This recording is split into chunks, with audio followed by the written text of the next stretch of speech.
Sherlock Holmes was a man to whom no mystery was too obscure, no clue too small to escape his notice. His mind, razor-sharp and always 3 steps ahead, was both a comfort and a challenge to those who sought his help. But this time, he faces a puzzle so tangled, one must ask, will he solve it? Or could this be his first unsolved case? Welcome to Warm Pages. I'm your host, Harry, and I hope you enjoyed this story. Feel free to share your thoughts in the comments below. Let's begin. Chapter 1. The Arrival of Lord Blackwood. It was in the latter part of the winter of 1895, during a particularly dreary spell of February weather, that I found myself once again sharing quarters with my remarkable friend, Mr. Sherlock Holmes, at our lodgings in Baker Street. The bitter winds and persistent fog had kept London in the perpetual twilight for nearly a fortnight, and Holmes had fallen into one of his periodic fits of melancholy, which so often accompanied a lack of stimulating cases. For 3 days he had scarcely spoken, dividing his time between lying upon the sofa with his violin beside him, untouched, and diving into his collection of obscure monographs on subjects which would have bewildered any ordinary mind. His latest obsession had been a treatise on the varying compositions of Italian mortars throughout the Renaissance period, which he claimed had once helped him solve a case involving a murdered stonemason in Kensington. I had been attempting to sort through my notes on our previous adventures with an eye toward publication, though Holmes had shown nothing but disdain for my literary efforts, frequently referring to them as romanticized accounts wholly lacking in scientific method. Yet the public had shown considerable interest in these chronicles, and my publisher had been pressing me for more. "Really, Watson," Holmes remarked suddenly, startling me from my reverie as he cast aside his monograph, "I begin to wonder if London's criminal classes have all taken an extended holiday. Not a single problem of interest has presented itself in these past 3 weeks." "Perhaps that is a good thing, Holmes," I ventured. "A peaceful London speaks well of Inspector Lestrade and his colleagues." Holmes snorted derisively. "It speaks only of a lack of imagination and enterprise. The commonplace crimes continue unabated, I assure you. It is merely that nothing worthy of intellectual engagement has occurred." No sooner had these words left his lips than Mrs. Hudson knocked upon our door, announcing the arrival of a visitor who insisted upon seeing Mr. Holmes without delay. Holmes's eyes lit up with that peculiar gleam I had come to recognize as the awakening of his predatory instincts. "Show him up at once, Mrs. Hudson," he called out, springing to his feet with remarkable agility for a man who had been nearly catatonic with boredom moments before. The man who entered our sitting room was of aristocratic bearing, though his appearance suggested recent distress. He was tall and well-proportioned, perhaps 30 years of age, with the confident posture of one accustomed to authority. His clothing was of the finest quality. A heavy overcoat of exquisite cut, though slightly rumpled from travel, and beneath it a suit of charcoal grey. His face was handsome in the classical English fashion, with a strong jaw and piercing blue eyes, though presently shadowed by obvious anxiety. Most notably, despite the cold, his complexion bore the unmistakable bronze tint of one recently returned from warmer climes. "Mr. Sherlock Holmes?" he inquired, his voice deep and cultured, though strained. "Indeed," replied my friend, gesturing towards a chair. "And this is my friend and colleague, Dr. Watson, in whose discretion you may place as much confidence as in my own. I perceive you have recently returned from Italy, Venice if I am not mistaken, and that your journey here was undertaken with considerable haste and urgency." Our visitor's eyes widened in astonishment, and he glanced down at himself as if searching for some obvious token that might have betrayed this information. "That is quite remarkable, sir. I am indeed just arrived from Venice, having traveled day and night. But how could you possibly know this?" A thin smile played across Holmes's lips, that familiar expression of satisfaction he wore when his deductions hit their mark. "It is elementary. The particular shade of your tan suggests Mediterranean sun rather than tropical or colonial exposure. The mud on your boots contains traces of the distinctive grey-blue clay found near the Venetian lagoon. Moreover, there is upon your coat sleeve a small thread of a peculiar shade of glass green, which I associate with certain Venetian artisans. As for your haste, your crumpled attire, and the fact that you have neglected to have your boots properly cleaned despite your otherwise impeccable appearance, suggests an urgency that superseded your normal habits." Our visitor collapsed into the offered chair, both amazed and visibly relieved. "You are indeed all that my old university friend claimed, Mr. Holmes. I am Lord Edmund Blackwood, and I find myself embroiled in a most disturbing affair, which threatens not only my future happiness, but potentially my freedom and reputation as well." "Pray, calm yourself, Lord Blackwood," said Holmes, offering our visitor a glass of brandy from the decanter. "Now, tell us precisely what brings you from the Carnival of Venice to our humble quarters in such evident distress." Lord Blackwood took a steadying sip of brandy before beginning his tale. "I have been in Venice these past 2 months, Mr. Holmes, having traveled there partly for pleasure during the carnival season, and partly in connection with my recent engagement to a young lady named Sophia Bellini, the daughter of Antonio Bellini, a wealthy Venetian merchant. It was to be a most advantageous match, combining her family's commercial connections with my own title and estates." He paused, his hands trembling slightly around the glass. 3 nights ago, her father was found dead, floating in one of the smaller canals near the Rialto. He was wearing a carnival mask, one of those white affairs they call a balter. The local authorities have dismissed it as either accident or suicide, suggesting he perhaps had too much wine during the festivities and fell in, or that business troubles had driven him to take his own life. "And you disagree with this assessment?" Holmes prompted, his keen eyes studying Lord Blackwood intently. "I am certain it is neither accident nor suicide, Mr. Holmes. Antonio Bellini was a strong swimmer, having grown up alongside those very canals. More importantly, he was a man of deeply held Catholic faith who would never consider suicide. Most damning of all, I personally saw him earlier that very evening, and he was in excellent spirits, speaking enthusiastically of business opportunities and our upcoming nuptials." "What do the Venetian authorities say when you present these objections?" I asked. Lord Blackwood's face darkened. "They are singularly uninterested, Dr. Watson. There is something not right about their dismissal of the case, almost as if they fear to look too closely."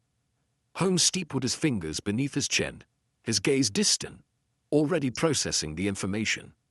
"Is there anything else, Lord Blackwood? Any detail, however seemingly insignificant?" "Only this," said our visitor, reaching into his waistcoat pocket. "When I helped to recover Antonio's body from the water, I noticed his right hand was tightly closed. The authorities didn't observe me prying it open, and inside I found this." He placed upon our table a small object that caught the meager sunlight filtering through our windows. It was a bead of glass, no larger than a pea, of an extraordinary azure color, with flecks of gold suspended within it. Holmes picked it up with evident fascination, holding it to the light and examining it through his pocket magnifying glass. "Most interesting," he murmured. "Venetian glass, without question, and of exceptional quality. Watson, we have been too long confined by this dreary London weather. I believe a journey to Italy is precisely what we need." I stared at him in astonishment. "Surely you cannot mean to travel all the way to Venice on such slender evidence, Holmes?" "On the contrary, my dear Watson," he replied, his eyes gleaming with that familiar fire of the chase. "This is no ordinary glass bead, and I suspect no ordinary murder. Lord Blackwood, we shall accompany you back to Venice on the next available steamer. The game is afoot, and its scent leads us to the city of masks." As I regarded the peculiar intensity on my friend's face, I could not help but wonder what significance he had attached to that simple bead of glass, and what dangers might await us amid the ancient canals and crumbling palazzos of Venice. Little did I know then how this seemingly simple case would lead us into one of the most bizarre and perilous adventures of our long association. Chapter 2. Whispers Along the Canals. Our journey to Venice was accomplished with that remarkable efficiency which always seemed to accompany Holmes when the thrill of a new investigation had taken hold of him. Within 24 hours of Lord Blackwood's visit, we found ourselves aboard the Continental Express, speeding through the French countryside toward Italy. Holmes had been largely silent during our transit, his keen grey eyes fixed upon the passing landscape, though I knew his mind was racing far ahead to the Venetian canals and the curious circumstances surrounding Signor Bellini's demise. "Tell me, Lord Blackwood," said Holmes suddenly, breaking his long contemplation as our train clattered through the Alpine passes, "what, precisely, was the nature of Signor Bellini's business?"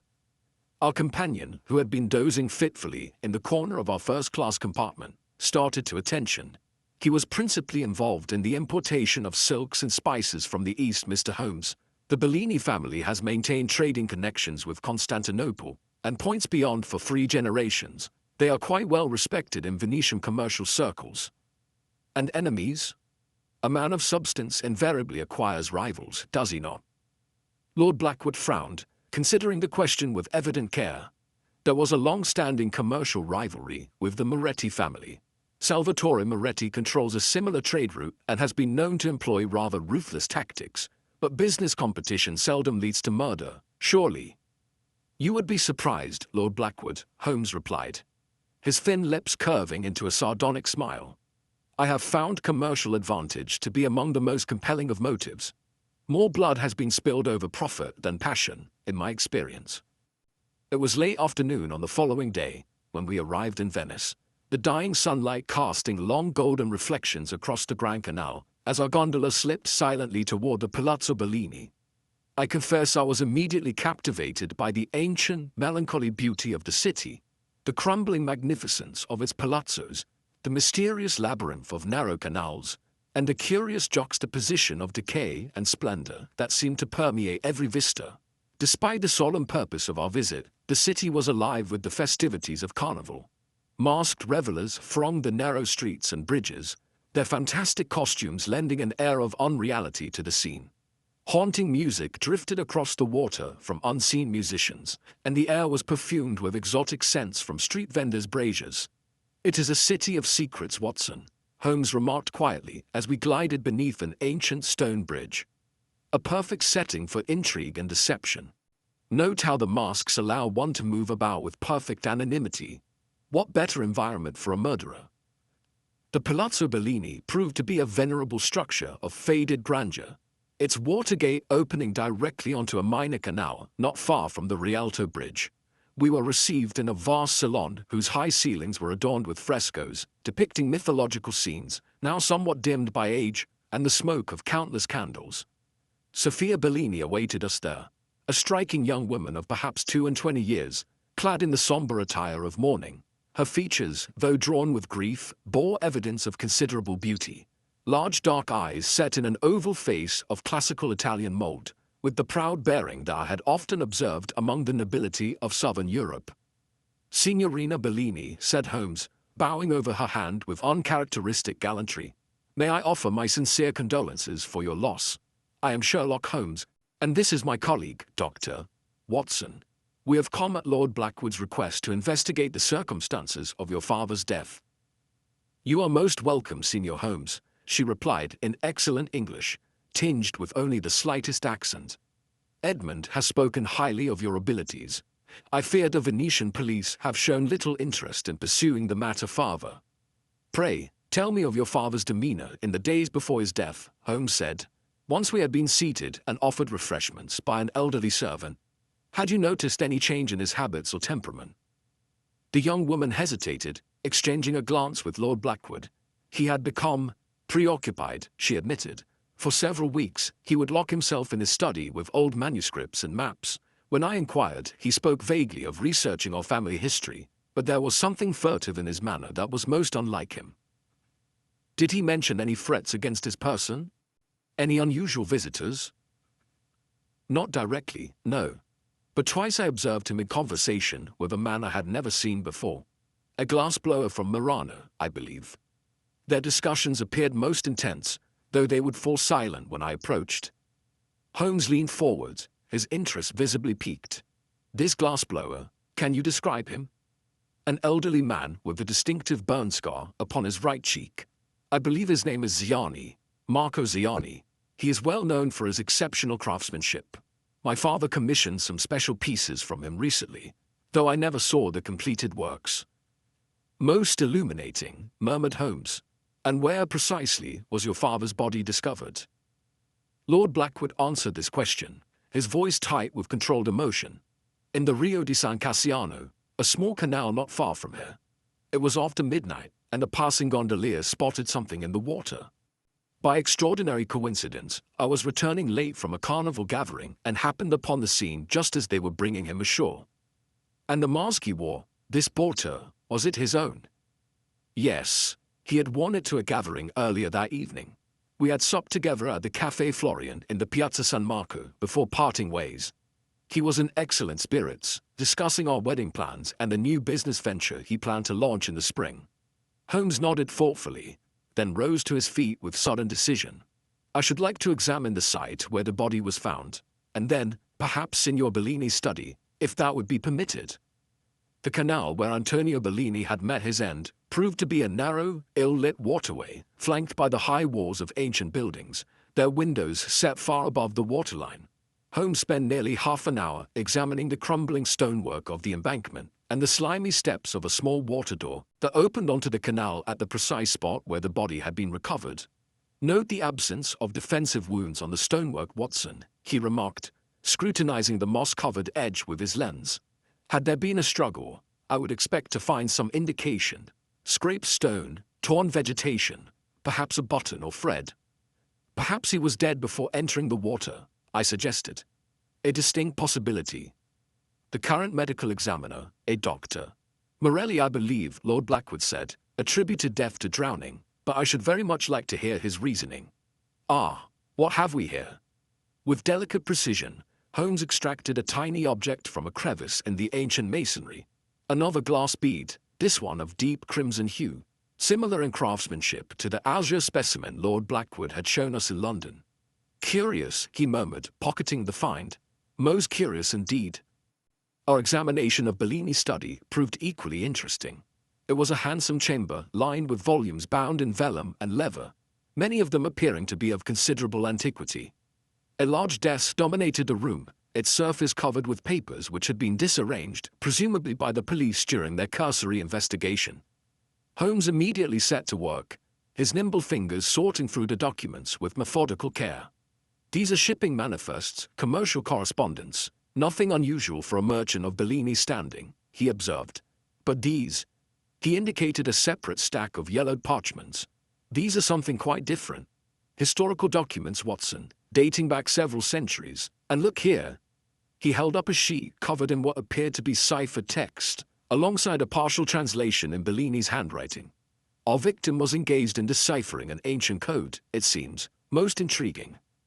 A thorough search of the room revealed a hidden compartment behind one of the bookshelves, activated by pressing a particular ornamental device on the mantelpiece. Within, we discovered a leather portfolio containing several sketches of what appeared to be a ceremonial glass object. A chalice or goblet of elaborate design, adorned with symbols that matched those in the coded documents. "I believe we must seek out this glassblower, Ziani," said Holmes, after we had returned to our lodgings at a small but elegant hotel near the Piazza San Marco. "He appears to be a key figure in this mystery. But first, Watson, I suggest we sample the carnival atmosphere this evening. There is no better way to understand a city than to observe its citizens at play, particularly when they believe themselves masked and unobservable." Thus it was that Holmes and I found ourselves, some hours later, moving through the thronged piazza amidst a fantastic assemblage of masked revelers. Holmes had insisted we each don the traditional Venetian masks and cloaks to better blend with the crowd. I felt somewhat foolish in my disguise, but Holmes appeared to have adopted his new persona with characteristic thoroughness, even affecting a different gait and posture. "Observe, Watson," he whispered, as we paused beneath the arcades of the Procuratia Nuove. "3 persons of interest have passed us in the last 5 minutes. The tall man in the black domino is Lord Blackwood, though he believes himself unrecognized. The gentleman in the plague doctor's mask who has been following him at a discreet distance is unknown to me, but his movements suggest surveillance rather than coincidence. And most intriguing of all, the stout figure in the red cloak who just entered that side alley is none other than Salvatore Moretti. I recognized him from the photograph in Bellini's study." "What does it mean, Holmes?" I asked, bewildered by the complexity of these shadowy maneuvers. "It means, my dear Watson," replied Holmes, his eyes gleaming through the eye-holes of his mask, "that there are currents moving beneath the festive surface of this carnival that may lead us to the truth. Come, let us see where Moretti is bound at such a late hour." Chapter 3. The Glassblower's Secret. We followed Salvatore Moretti through a bewildering labyrinth of narrow alleys and small bridges, moving deeper into the less fashionable quarters of Venice. Holmes maintained a discreet distance, his movements as silent and fluid as a shadow, while I endeavored to match his stealth, though I fear with considerably less success. Twice I nearly betrayed our presence, once by stumbling on an uneven cobblestone, and again when startled by a cat that darted across our path with feline abruptness. "Softly, Watson," Holmes murmured, his gloved hand steadying my arm. "Our quarry appears to be bound for the ghetto."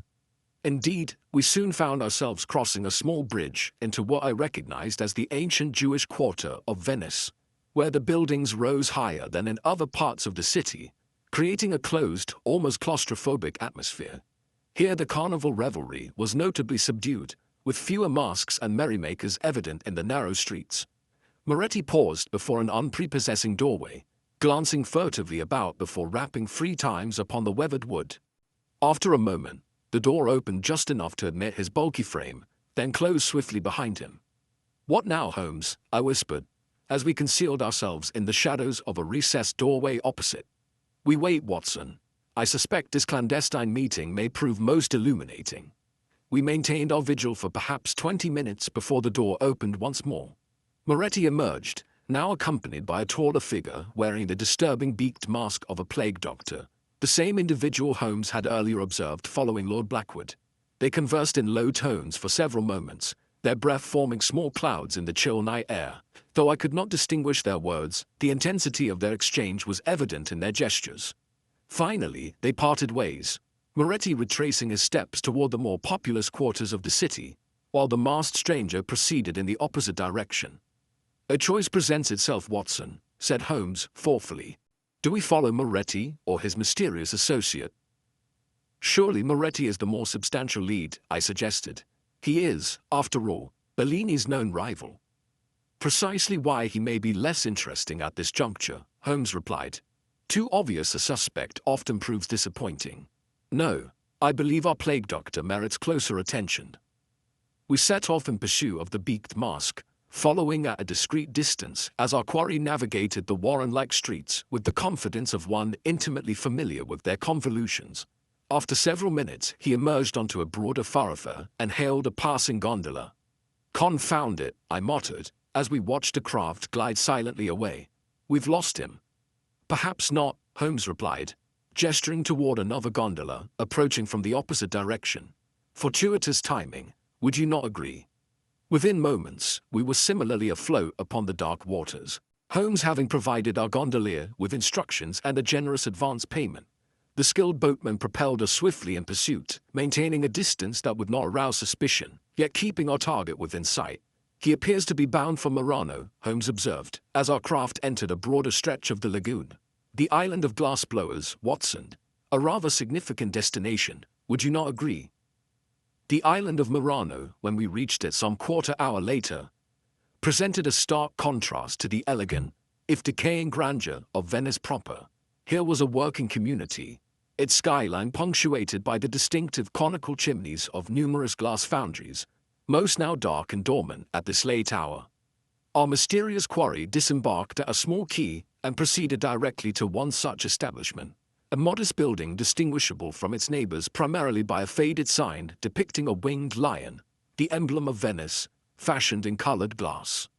"The workshop of Marco Ziani, if I'm not mistaken," Holmes murmured, consulting a small notebook wherein he had evidently recorded such details. "Our plague doctor has led us precisely where I had hoped. Calm, Watson, but cautiously." We approached the glassblower's workshop with care, noting a faint glow emanating from its windows despite the late hour.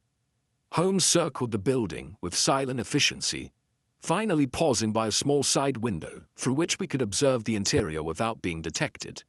The scene within was illuminating indeed. The masked visitor had removed his disguise, revealing himself as a man of middle years with austere features and the distinctive garb of a Venetian official. He was engaged in what appeared to be a heated discussion with an elderly man whom I took to be Marco Ziani himself, recognizable by the burn scar upon his cheek that Sophia Bellini had described. Ziani appeared distressed, his gnarled hands gesticulating emphatically as he responded to what seemed to be demands or accusations from his visitor. On a workbench between them lay an object covered by a cloth, to which both men occasionally gestured during their exchange. "Can you make out what they are saying, Holmes?" I whispered. "Only fragments, Watson. My Italian is serviceable, but insufficient for this dialect at such a distance. However, the name Bellini has been mentioned several times, And I believe I caught a reference to Il Calice di Verità, the chalice of truth. Most intriguing. The discussion within continued for some minutes before concluding with what appeared to be a reluctant agreement on Ziani's part. The official donned his mask once more and departed, leaving the glassblower alone, his shoulders slumped in apparent resignation or defeat. I believe a direct approach is now indicated, said Holmes, straightening his attire. Ziani may prove more forthcoming in the aftermath of what was clearly an unsettling encounter. We presented ourselves at the workshop's main entrance, Holmes rapping sharply upon the door. After a suspicious pause, it opened a mere crack, revealing one of Ziani's wary eyes. Master Ziani, said Holmes in Italian, I must speak with you on a matter of grave importance. The workshop is closed, came the terse reply. Return tomorrow. It concerns Antonio Bellini, Holmes pressed, switching to English, and the azure glass bead found clutched in his dead hand. This statement produced a remarkable effect. The door opened wider, and Ziani regarded us with an expression of mingled fear and astonishment. Who are you? He demanded, his voice lowered to a harsh whisper. My name is Sherlock Holmes, and this is my colleague, Dr. Watson. We are investigating Signor Bellini's death at the request of Lord Blackwood. After a moment's hesitation, Ziani admitted us to his workshop, securing the door with an elaborate iron bolt once we were inside. The interior was fascinating. A high-ceiling space dominated by a dormant glass furnace at its center, with workbenches arrayed around the periphery. Shelves laden with glass specimens of extraordinary beauty and variety lined the walls, while tools of the glassblower's trade hung in ordered profusion from overhead racks. You should not have come here, Ziani muttered, casting nervous glances toward the windows. It is dangerous, for you and for me. You are being threatened, are you not? Holmes inquired, his keen gaze surveying the workshop. By the official who departed just minutes ago, a member of the Venetian magistracy, unless I miss my guess. Ziani's face registered shock. You were watching. Madonna mia, if they discover this. They will not, Holmes assured him. We were most discreet. Now pray tell us what connection you had with Antonio Bellini, and why his death has placed you in such evident peril. The old glassblower sank onto a wooden stool, passing a trembling hand across his brow. For a moment, I thought he might refuse to speak, but then, with a sigh that seemed to emerge from his very soul, he began his tale. Signor Bellini came to me 3 months ago with an unusual commission. He possessed an ancient drawing, a design for a glass chalice of most peculiar configuration, adorned with symbols I'd never encountered in my 60 years as a master craftsman. He wished me to recreate this object precisely, sparing no expense for materials or labor. This chalice, Holmes interjected, was it connected to an old Venetian legend or historical incident? Ziani's eyes widened. How could you know this? Yes, Bellini spoke of a legend dating back to the early days of the Republic. A tale of a sacred vessel that supposedly contained a coded message revealing the location of a treasure hidden by one of the early doges. And the beads, the one found with Bellini and others like it. Components of the design, Ziani explained, moving to a locked cabinet from which, after some hesitation, he extracted a wooden box. Opening it, he revealed a collection of glass beads, similar to those we had already encountered, arranged in a specific pattern. The chalice was to be adorned with 15 such beads, each of a different color and internal structure, positioned according to the ancient design. Bellini believed that when light passed through them at a specific angle, they would project a pattern, a map perhaps, or a coded message. You completed this commission? Holmes asked, examining the beads with evident fascination. I did. The finished chalice was delivered to Bellini 1 week before his death. Ziani's voice dropped even lower. But there is more. He returned 3 days later, greatly agitated, claiming to have been followed and fearing the chalice might be stolen. He asked me to create a duplicate, an exact copy that he could use as a decoy while he concealed the original. And did you comply with this request? I began the work immediately, Ziani confirmed, moving to the workbench and drawing aside the cloth that had covered the object of his earlier discussion with the masked official. Beneath lay an unfinished glass chalice, clearly of the same design we had seen sketched in Bellini's study. This is the duplicate, Holmes asked, examining the piece without touching it. Sigh. But I had completed only this much when I received news of Bellini's death. The next day, the official you observed tonight, Magistrate Donato, appeared at my workshop, demanding to know the whereabouts of the original chalice and forbidding me to complete the duplicate on the pain of most severe consequences. Yet you continued the work nonetheless, Holmes observed, indicating the evidence of recent progress on the piece. Ziani's expression grew defiant. I am an old man, Signor Holmes. I have little left to fear in this world. Bellini was a good man, and I believe he was murdered for the secret this chalice may reveal. I intend to complete his commission, though it may be the last work these hands ever produce. Holmes nodded gravely. Master Ziani, I believe you are in considerable danger. The individual who killed Bellini would not hesitate to silence you as well. I am aware of this, the glassblower replied with quiet dignity, but I have sworn on my honor to complete this task. Then at least permit us to offer you protection, I suggested, moved by the old craftsman's courage. That would only draw more attention, Ziani demurred. No, gentlemen, I must face this peril alone, for I will share what information I possess, in hope that you may bring Bellini's murderer to justice. For the next hour, Ziani revealed all he knew of the legend connected to the chalice, a tale of betrayal and hidden wealth dating back to the 14th century, when a conspiracy against the ruling doge had been discovered and its participants executed. One conspirator, it was said, had concealed a vast treasure before his arrest, leaving a coded message as to its location within a masterpiece of Venetian glasswork. Bellini believed he had deciphered part of the code, Ziani concluded, enough to convince him that the treasure was genuine and still concealed somewhere within Venice, but he feared others had learned of his discovery and were pursuing the same prize. As we prepared to depart, Holmes turned once more to the elderly craftsman. Master Ziani, I implore you to exercise the utmost caution. We shall return tomorrow to continue our discussion. The glassblower merely nodded, his attention already returning to the unfinished chalice upon his workbench, his lined face set in an expression of determined concentration. I fear for that brave old man, Holmes, I remarked, as we made our way back toward our gondola. Surely his life is in grave danger. Indeed, Watson, Holmes replied somberly. I only hope our intervention has not hastened his peril. However, we now possess valuable information that may lead us to Bellini's murderer, and perhaps to this legendary treasure as well. Little did we suspect, as we returned to Venice through the dark waters of the lagoon, that our fears for Marco Ziani would prove all too well founded, nor that the morning would bring a grim new development in our increasingly complex case. Chapter 4. Reflections of Deception. The tolling of the church bells across the Venetian lagoon roused me from a fitful slumber the following morning. I found Holmes already dressed and standing by our window, his austere profile outlined against the pearlescent light that suffused the mist rising from the canals. Ah, Watson, you are awake at last. I fear we have no time for a leisurely breakfast. A most urgent message arrived not 30 minutes ago. He handed me a crumpled note, hastily scrawled in a shaking hand. The message was brief and disturbing. Another death. Ziani found this morning. Same circumstances. Come at once. Blackwood. A cold dread settled in my stomach as I hastily attired myself. Good heavens, Holmes.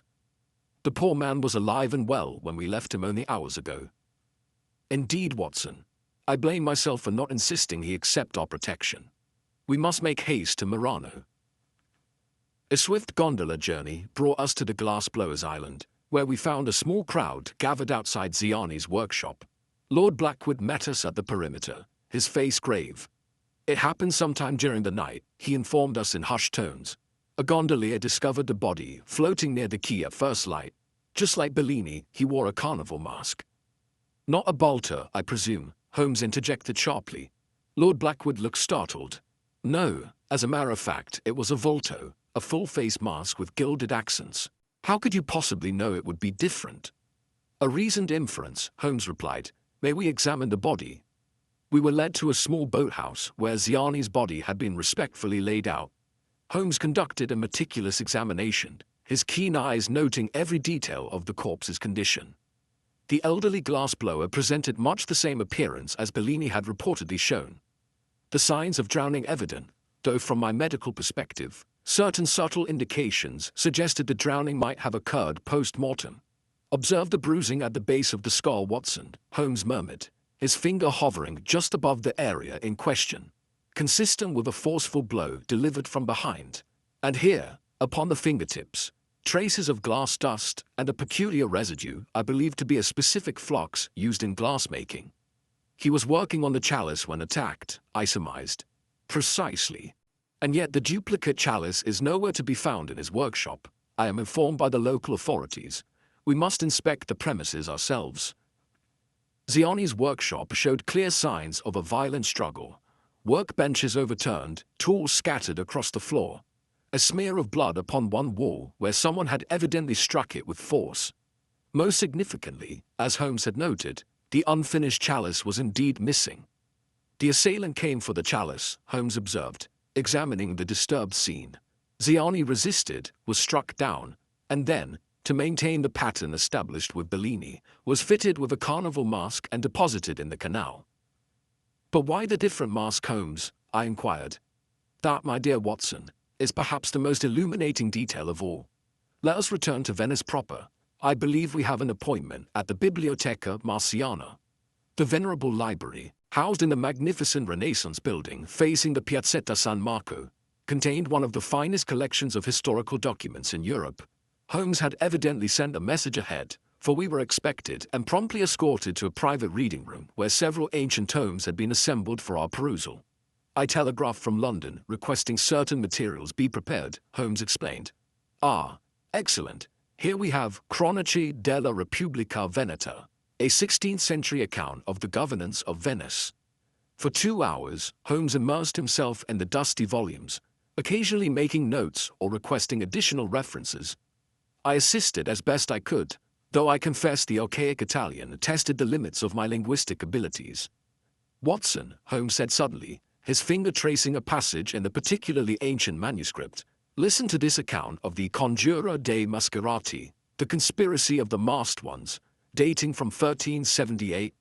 It describes a plot against Doge Andrea Contarini by members of a secret society, who identified their ranks and positions by the specific carnival masks they wore.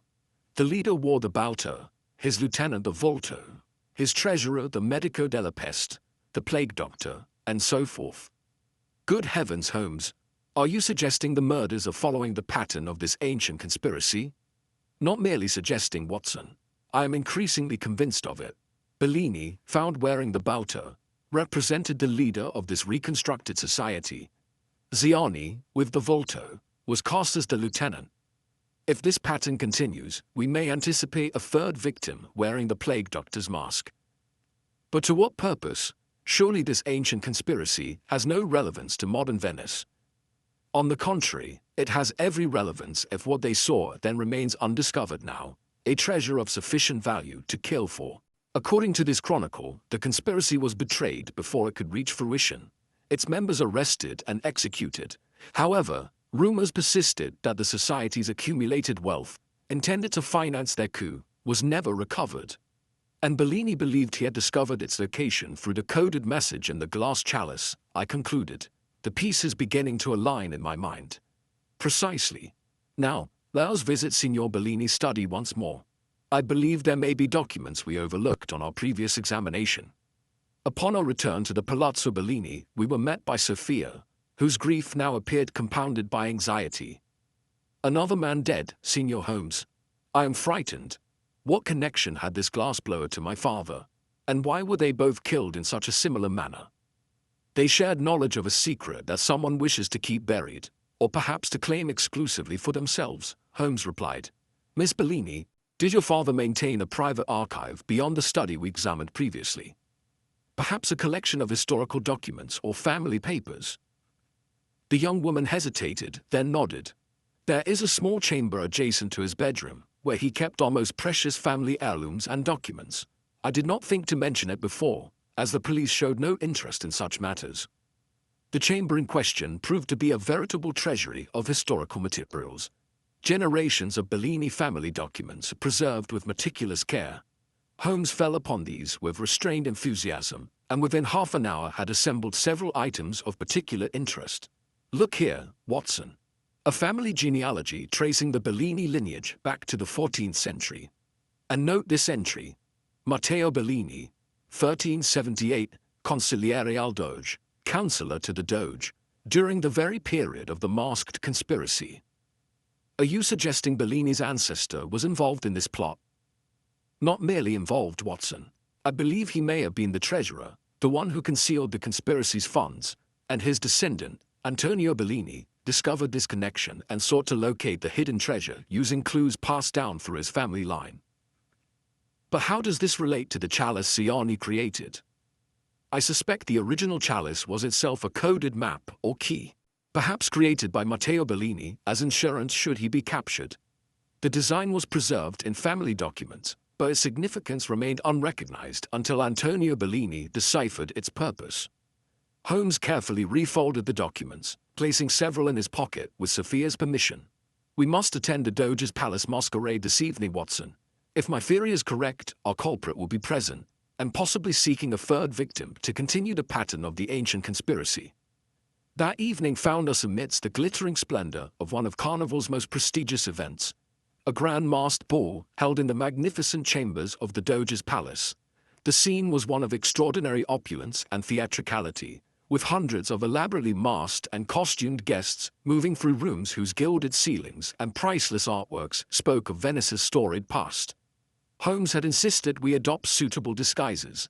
He had chosen the costume of a Renaissance scholar, complete with flowing robes and a simple black mask that concealed the upper portion of his face. I was garbed as a Venetian merchant, my own mask adorned with subtle patterns that, Holmes assured me, would not associate me with any significant personage from the conspiracy he had identified. "Observe but do not engage, Watson," Holmes murmured as we separated. "I shall meet you by the giant staircase in 1 hour."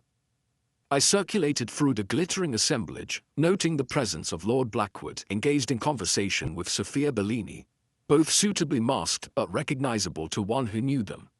Elsewhere, I spotted Salvatore Moretti holding court among a group of what appeared to be business associates, his corpulent figure impossible to disguise despite his elaborate costume. Most intriguing was the presence of Magistrate Donato, the official we had observed threatening Ziani. He wore the costume of a Venetian admiral, his mask adorned with nautical motifs, and he moved through the gathering with the confident air of one accustomed to deference. As I observed these figures, I became aware of a subtle pattern to their movements. Though appearing to mingle randomly, Blackwood, Moretti, and Donato each separately approached a distinguished-looking gentleman wearing the costume of a medieval scholar, exchanging brief words before moving on. This figure, whose identity I could not determine, maintained a position near a magnificent carved doorway leading to one of the palace's smaller chambers. The hour elapsed and I made my way to our rendezvous point. Holmes was already waiting, his posture tense with suppressed excitement. "You observed them, Watson?" Indeed, Blackwood, Moretti, and Donato all approached the same individual, though they appeared not to acknowledge one another. "Excellent. And Sophia Bellini?" "She remained primarily with Lord Blackwood, though they separated briefly when he spoke with the scholar figure." Holmes nodded. "During that separation, she engaged in conversation with another individual, a woman in the costume of a Renaissance lady, wearing a Columbine mask adorned with musical notations." "I did not observe this," I admitted. "Few would have noticed, Watson, but it confirms my suspicions. The ancient conspiracy is being reconstructed in modern form, with each participant assuming the role and mask associated with the original plot, but with a crucial difference. One among them is systematically eliminating the others, consolidating control of the secret they jointly discovered. But who is the killer, Holmes, and how do we prevent a third murder?" Holmes's eyes gleamed with the thrill of the chase. "The key lies in the chalice, Watson, and I believe Sophia Bellini has just revealed to me, unwittingly, where the original may be found." Chapter 5: The Masked Assassin. "We have no time to lose, Watson," Holmes declared, leading me swiftly away from the revelry of the Grand Ball. "If my deductions are correct, our killer intends to complete the pattern this very night." We hurried through the labyrinthine corridors of the Doge's Palace, Holmes moving with the confident precision of one who had memorized the ancient building's complex layout. The sounds of music and laughter receded behind us as we descended a narrow staircase that I recognized as leading toward the infamous Bridge of Sighs, connecting the palace to the adjacent prisons. "Holmes, where are we going?" I whispered, the oppressive atmosphere of these less frequented passages weighing upon my spirits. "Sophia Bellini made a most revealing statement during our brief exchange," Holmes replied, his voice low. "When I inquired casually about her father's interest in Venetian history, she mentioned that he had been particularly fascinated by the Sottoportego, the passages beneath the city. She then made specific reference to the Pozzo di San Zaccaria, the well in the courtyard of the Church of San Zaccaria. And this is significant." "Profoundly so, Watson. The church is built upon the site of a far more ancient structure, and according to the documents we examined this afternoon, Matteo Bellini made a substantial donation for the construction of a new well in that very courtyard in 1379, the year following the failure of the conspiracy." We emerged from the palace and made our way swiftly through the now quieter streets of Venice. The hour was late, and most revelers had sought the warmth of taverns or returned to their lodgings. Only occasional masked figures still wandered the narrow calles, lending an eerie quality to the mist-shrouded scene. The Church of San Zaccaria loomed before us, its magnificent facade ghostly in the diffuse moonlight. Holmes led us not to the main entrance, but to a small side gate that opened onto a secluded courtyard where an ancient stone well stood centered upon worn paving stones. "Keep to the shadows, Watson, and have your service revolver ready," Holmes murmured. "I expect we shall have company presently." We concealed ourselves behind a row of columns that supported a covered walkway around the perimeter of the courtyard. Holmes's prediction proved accurate. Within 10 minutes, a cloaked figure entered through the same gate we had used, moving with cautious deliberation toward the well. The newcomer carried a small lantern, its light carefully shielded to provide illumination without attracting attention. I tensed, prepared to confront this intruder, but Holmes's restraining hand upon my arm held me in place. "Patience, Watson," he breathed. "This is but the first actor in our drama." The figure, whom I now recognized as Sophia Bellini despite her concealing cloak, began to examine the well's stone superstructure with methodical care. Her gloved fingers traced the ancient carvings that adorned its outer surface, occasionally pausing at particular symbols. A slight noise from the gate caused her to freeze momentarily, before quickly extinguishing her lantern and retreating into the shadows opposite our position. A second figure entered, taller, more substantial in build, moving with a confident stride that suggested familiarity with the location. Lord Blackwood had arrived. He too approached the well, producing his own light source, an electric torch of modern design that cast a stronger beam than Sophia's lantern had done. He seemed unaware of her presence as he began his own examination of the ancient structure. Before this tableau could develop further, a third participant entered from a different direction, a small doorway leading directly from the church into the courtyard. This latest arrival wore the distinctive beaked mask of the plague doctor, completely concealing his features. He moved with silent precision, and with mounting alarm, I observed the glint of metal in his gloved hand, a stiletto of the type favored by Venetian assassins of old. The masked figure advanced steadily toward the unsuspecting Blackwood, whose attention remained fixed upon the well. I tensed to call out a warning, but once again, Holmes restrained me. "Wait," he commanded in the barest whisper. "We must see this play out." As the masked assassin drew within striking distance of Blackwood, a sharp gasp from Sophia's hiding place alerted her fiancé to his danger. Blackwood spun around, barely evading the first thrust of the deadly blade. He grappled briefly with his attacker before breaking free and retreating toward the gate, calling out in alarm. The masked figure, momentarily thrown off balance, recovered quickly and turned, not in pursuit of Blackwood, but toward the spot where Sophia remained concealed. With horrifying certainty, I realized the young woman, not Blackwood, had been the assassin's intended target all along. "Now, Watson," Holmes cried, springing from our hiding place. I followed instantly, my revolver drawn and leveled at the masked figure. "Stand where you are," I commanded. For a moment the assassin hesitated, clearly assessing his options. Then, with remarkable agility, he vaulted onto the stone wall surrounding the courtyard and disappeared over its edge. Holmes was after him in a flash, with a nimbleness that belied his lean frame. "See to Miss Bellini, Watson," he called back. "I shall pursue our quarry." Sophia emerged shakily from concealment, her face pale with shock. "Doctor, Watson, what is happening? Who was that man?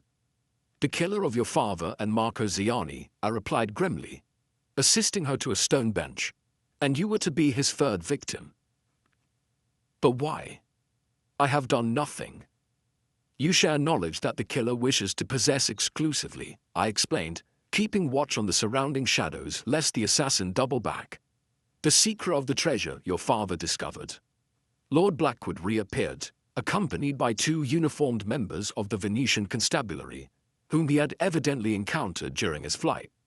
Sophia, he exclaimed, rushing to her side, are you hurt? Where is Holmes? In pursuit of our masked friend, I informed him. Though I fear he may have eluded capture in these labyrinthine streets. Indeed, Holmes returned some 15 minutes later, his expression one of controlled frustration. He knows Venice too well, he admitted. The canals and alleys offer 100 escape routes to one familiar with their convolutions. However, the night has not been wasted. I recovered this. He held up a small object that had been torn from the assassin's costume during his flight. A distinctive button of unusual design, bearing what appeared to be a family crest. Ah, exclaimed Lord Blackwood, examining the item. I recognize this. It is the emblem of the Moretti family. Surely this confirms Salvatore Moretti as our culprit. Perhaps, Holmes replied, though his tone suggested reservation. It seems almost too convenient a clue. However, let us focus on the matter at hand. Miss Bellini, I believe you came here tonight seeking something specific, something your father discovered before his death. Sophia hesitated, glancing uncertainly at Lord Blackwood before responding.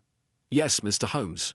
Among my father's papers, I found references to this well as the repository of an ancient secret. He believed that a hidden compartment within its structure contained something of great value, not the treasure itself, but a key to its location. And this key would be the original glass chalice upon which Ziani based his reproduction, Holmes surmised. Precisely. My father determined that certain astronomical alignments, visible only during carnival season, would reveal the exact location of the hiding place within the well structure. Tonight is the optimal night for such observation. Holmes moved to the ancient well, his keen eyes studying its carved exterior. These symbols are not merely decorative, he observed. They represent celestial bodies, the sun, moon, various planets and constellations. And here, his finger traced a particular motif, the rare conjunction that occurs only during this specific period. Using Sophia's directions and the notes she had brought from her father's study, Holmes began a methodical examination of the well. The rest of us maintained a vigilant watch, the constabulary officers patrolling the perimeter, while Lord Blackwood remained protectively close to his fiancée. After several minutes of careful investigation, Holmes emitted a soft exclamation of triumph. Ah, here we have it. His deft fingers pressed a sequence of carved symbols, resulting in a barely audible click. A small section of the well's stone rim pivoted outward, revealing a cavity within. From this hiding place, Holmes extracted an object wrapped in oilcloth that had preserved it from the dampness. Unwrapping it carefully, he revealed a chalice of extraordinary beauty, a masterpiece of medieval Venetian glasswork. Its surface adorned with intricate patterns and the same distinctive colored beads we had observed in Ziani's replica. The original, Holmes murmured reverently, created over 500 years ago as both a work of art and a cryptographic device. When light passes through these precisely positioned glass elements, it projects a pattern, a map, I believe, to the location of the conspiracy's hidden treasury. But how do we interpret this pattern? Lord Blackwood inquired, leaning forward with evident fascination. That would require specific conditions, Holmes replied. The proper angle of light, perhaps at a particular time of day or year. Bellini must have determined these parameters.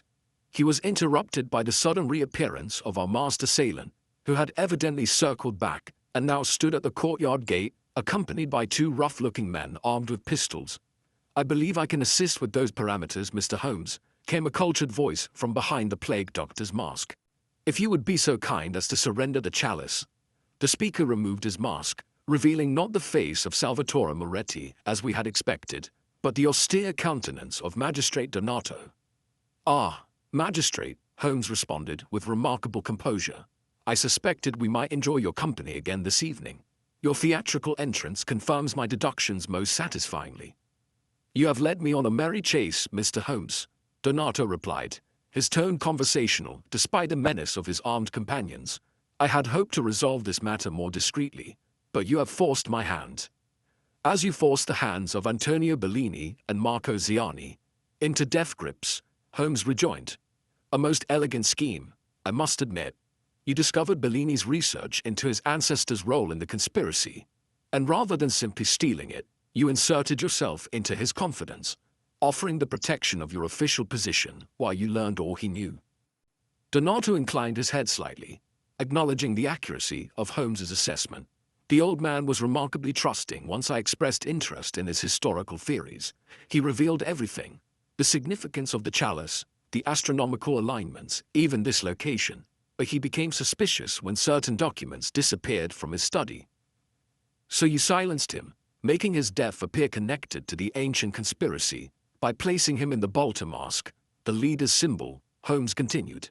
Then Ziani, who knew too much about the chalice's design and purpose, suffered the same fate, wearing the lieutenant's volto. And tonight was to complete the pattern, I added. Miss Bellini would have been found wearing the plague doctor's mask, the treasurer, as her ancestor had been. A pleasing symmetry, Donato admitted, but quite unnecessary now that I have what I saw. The chalice, if you please, Mr. Holmes. Holmes made no move to comply. I think not, magistrate. You see, your accomplices are somewhat outnumbered. Indeed, while we had been conversing, several uniformed constables had silently taken positions behind Donato's men. At their head stood a distinguished-looking officer, whom I recognized from the masquerade ball earlier that evening. Chief Inspector Barzini of the Venetian police, Holmes introduced him. A most cooperative gentleman once presented with evidence of conspiracy and murder within his jurisdiction. I took the liberty of arranging this meeting earlier today. Donato's face contorted with fury as he realized the trap into which he had walked. With a sudden movement, he drew a concealed pistol and seized Sophia, placing the weapon against her temple. Stand aside, he commanded. I will depart with the girl and the chalice, or she dies where she stands. What followed occurred with such rapidity that I can scarcely provide a coherent account. Holmes, seemingly acquiescing, extended the chalice toward Donato. As the magistrate reached for it with his free hand, Holmes flipped the ancient glass artifact into the air. Donato's gaze instinctively followed this precious object's trajectory, momentarily distracting him. In that instant, Lord Blackwood lunged forward with remarkable speed, striking Donato's arm and sending his pistol clattering to the stones. Holmes, meanwhile, caught the falling chalice with the dexterity of a stage magician, preserving the irreplaceable artifact from destruction. The constables swarmed forward, overpowering Donato and his henchmen, before they could recover from their surprise. As the magistrate was led away, his face a mask of impotent rage, Holmes turned to Sophia and Lord Blackwood. I believe this rightfully belongs to the Bellini family, he said, carefully handing the chalice to Sophia. Though I would suggest that any treasure it leads to might best be donated to the Venetian state, thereby ending the cycle of bloodshed it has inspired. Sophia nodded, cradling the ancient artifact. My father would have wished it so, Mr. Holmes. His interest was always historical rather than financial. As we departed the courtyard, leaving the police to complete their procedures, I could not resist posing the question that had puzzled me throughout the final confrontation. Holmes, how did you know Donato would return tonight? And how did you arrange the inspector's intervention so precisely? Holmes smiled enigmatically. The button, Watson. A plant, not accidentally torn from his costume, but deliberately left to misdirect us toward Moretti. A magistrate would be too careful to leave such an obvious clue. It confirmed my suspicions that Donato wished us to focus our attention elsewhere. As for the inspector's timely arrival, I merely calculated the likely duration of Donato's absence, knowing he would need to dismiss his men at the masquerade and gather his more trusted associates. The timing was perhaps a trifle fortunate, but fortune, my dear Watson, often favors the prepared mind. Chapter 6: Unmasking the Truth. The following morning found us in the grand salon of the Palazzo Bellini, where Holmes had arranged a gathering of all those connected to the case. The atmosphere was one of subdued anticipation as the assembled company awaited his explanation of the events that had so dramatically concluded the previous night. Sophia Bellini presided as hostess, her composure remarkable given her ordeal. Lord Blackwood remained attentively at her side, his protective demeanor now tempered with evident relief. Inspector Barzini represented the Venetian authorities, while Salvatore Moretti, having been cleared of murder charges but still implicated in certain questionable dealings, sat apart, his corpulent frame uncomfortably contained in an ornate chair. Several minor participants in our adventure completed the gathering, including the elderly servant who had attended our first visit to the palazzo. The glass chalice occupied a place of honor upon a velvet cushion in the center of a table, its exquisite craftsmanship catching the morning light that streamed through the tall windows. Beside it lay several documents and the carnival masks that had featured so prominently in the case. Holmes stood before the assembly with that quiet confidence I had observed so often when he had unraveled a particularly complex mystery. For a moment, he surveyed his audience, then began his exposition with characteristic precision. The chain of events leading to our present situation commenced not 3 months ago, as might be supposed, but over 5 centuries past, when Matteo Bellini, ancestor of our host and treasurer to a conspiracy against the Doge, concealed the accumulated wealth of his confederates before their plot was discovered and suppressed. Holmes lifted one of the ancient documents from the table. This record, preserved in the Bellini family archives, contains oblique references to this concealment, not explicit enough to reveal the treasure's location, but sufficient to suggest its existence to a careful scholar. Antonio Bellini, through painstaking research, gradually deciphered these cryptic allusions. His breakthrough came when he discovered the significance of the glass chalice, not merely a container, but a sophisticated optical device that, when illuminated correctly, projects a map of the precise location. Having made this discovery, Signor Bellini commissioned Master Ziani to recreate the chalice based on drawings preserved in his family records. However, he was not the only one who had uncovered traces of this ancient conspiracy. Holmes turned toward the now absent magistrate. Donato, whose own family had historical connections to Venetian governance, had independently researched the same conspiracy.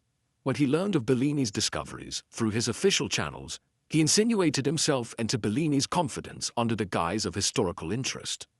But Bellini became suspicious, prompted Inspector Barzini. Indeed, Holmes confirmed, when certain documents disappeared from his study, Bellini recognized the danger. He returned to Ziani, requesting a duplicate chalice to serve as a decoy, while he concealed the original in the place where we found it. The well at San Zaccaria, which his ancestor had commissioned specifically as a hiding place.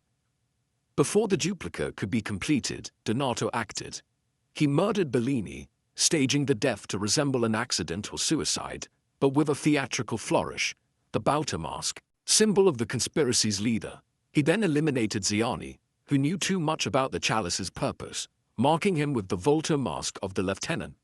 The pattern would have been completed with Miss Bellini, who, as Matteo's descendant, was to wear the plague doctor's mask, the treasurer's symbol, in neat symmetry that would have consigned the murders to the realm of obscure historical reenactment, rather than practical criminality. Lord Blackwood leaned forward. But what of the button bearing the Moretti crest? Was that merely to implicate Signor Moretti? Precisely, nodded Holmes. A rather transparent attempt to misdirect our attention. Donato correctly assessed that our business rival would make a convenient suspect, particularly one with a reputation for ruthless competitive practices. Moretti shifted uncomfortably, but remained silent, perhaps wisely choosing not to draw attention to those practices in the presence of the police inspector. There remains the question of Lord Blackwood's role in these events, Holmes continued, turning his penetrating gaze upon the Englishman. Your arrival at the well last night was not coincidental, was it, my lord? A tense silence descended upon the room as all eyes turned toward Blackwood. Sophia glanced at him with sudden uncertainty. No, Mr. Holmes, it was not, Blackwood admitted, after a moment's hesitation. I had discovered references to the well among Bellini's papers while searching for any clue that might help identify his killer. I believed, incorrectly as it transpired, that the murderer might return to the scene.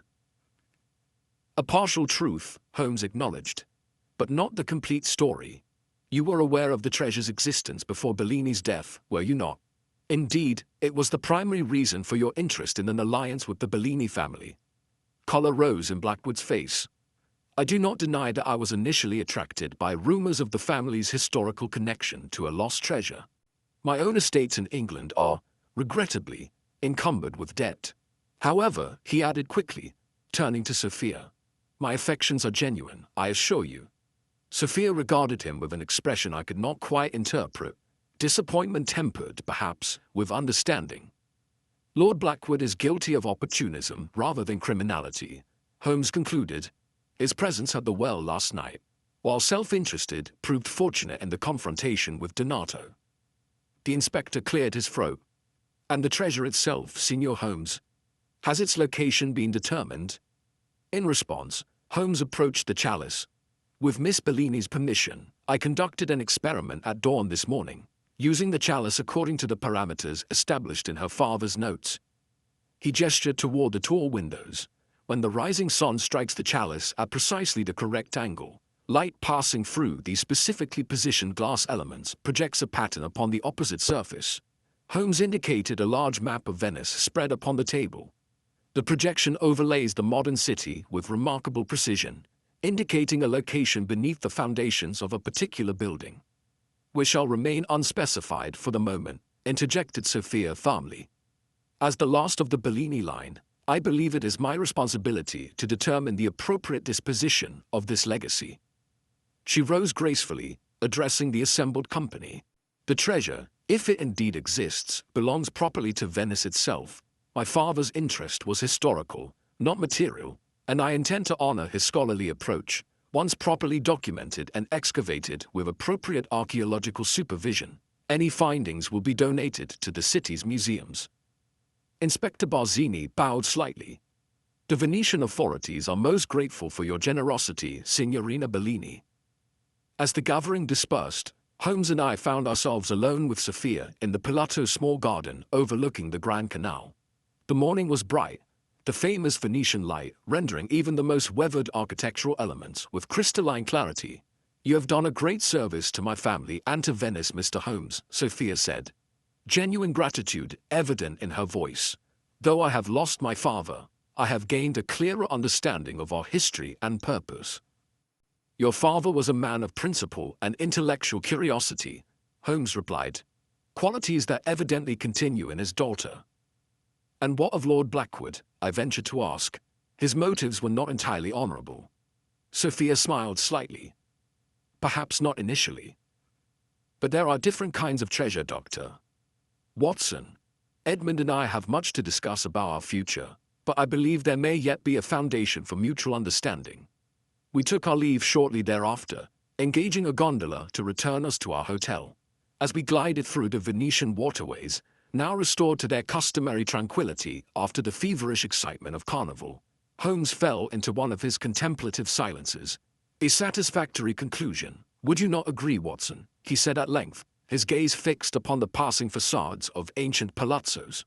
"Most satisfactory," I concurred, "though I confess I remain curious about the treasure itself. Do you believe it actually exists?" "The evidence suggests it does," Holmes replied. "The elaborate measures taken to conceal its location, preserved through centuries, argue for something of considerable value. However, I suspect its historical significance may ultimately prove more valuable than its material worth." "And you have no regrets about leaving Venice without seeing it recovered?" Holmes smiled faintly. "My dear Watson, our business is with the puzzle, not the prize. The intellectual challenge has been met, the culprit apprehended, and justice served. What more could one ask of an investigation?" As our gondola rounded a bend in the canal, the magnificent vista of the Piazza San Marco opened before us, the morning sun glinting upon the golden mosaics of the basilica. Holmes regarded the scene with an appreciation rare in his usually pragmatic demeanor. "Venice reveals herself in layers, Watson, much like this case. Beneath the festive masks of Carnival lies a city of secrets, some benign, others deadly.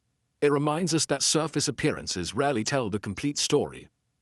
The remainder of our journey through the watery labyrinth passed in companionable silence, each of us absorbed in our reflections upon the curious affair of the Venetian masks, the ancient conspiracy, and the generation-spanning quest for a treasure that had cost two men their lives.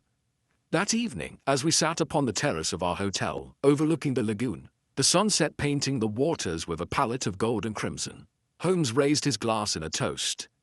"To Venice," he said, "where for a brief time, we too wore masks and played our parts in the drama 5 centuries in the making." I raised my own glass in response, reflecting that, As in so many of our adventures together, Holmes had peered beneath the masks that others wore, both literal and figurative, to reveal the truth that lay concealed behind them.